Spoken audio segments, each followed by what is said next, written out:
Triple points. Top 4 answers are on the board. May kilala naman kayo nagtatrabaho ng bilang mascot, no? Or baka kayo mismo na naging mascot na kayo. Imagine niyo. Ano ang karaniwang reklamo ng tao? GJ.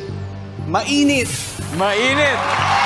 Ang tanong, karaniwang reklamo ng taong bilang nagsusuot ng mascot. Sabi ni GJ, mainit. Siyempre. Top answer. GJ, final round, pass or play? Play. Let's go play the final round, GJ.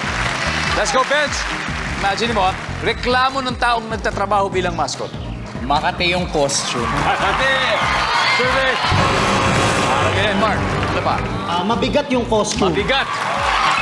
Oh. Sabi ni Sebastian, ano kaya? Ano reklamo? Masikip. Masikip! Nandiyan ba yan? Wala. Mag-o squad, handle na kayo. Again, GJ, karaniwang reklamo ng taong nagtatrabaho bilang mascot. Hindi komportable. Hindi komportable. Sige, tingnan natin. Wala. Pag makuha nyo to, panalo na kayo. Kikay, ano kaya? Karaniwang reklamo ng taong nagtatrabaho bilang mascot. Mabaho. Mabaho. Mariana. Nabibigatan ka na din po eh. Sorry, kweda ako. Wala, ano kaya reklamo ng mga nagmamaskot? Feeling ko mabaho din. Mabaho talaga. Mabaho. Flip.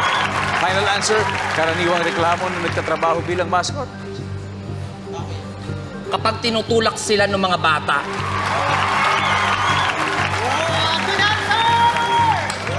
Kapag tinutulak ng mga bata, hindi niya sinunod yung mga sinabi ng teammates niya.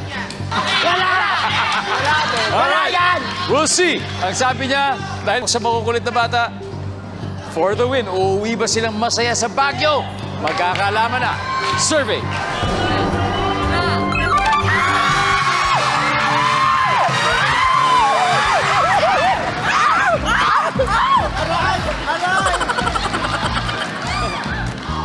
Alam mo, kala ko wala eh, kasi mas yung mabaho eh. Tignan nga natin number 4. Ano pa yung number 4? Ay, wala rin. Mahirap ako ito. Ang ating final score, Baguio Squad, 453.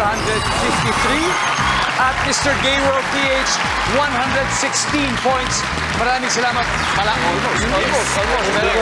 Great goal. You played well, Mark. Bench, almost. Maraming salamat. Palakpakan po natin sila. Mag-uwi po sila ng 50,000 pesos.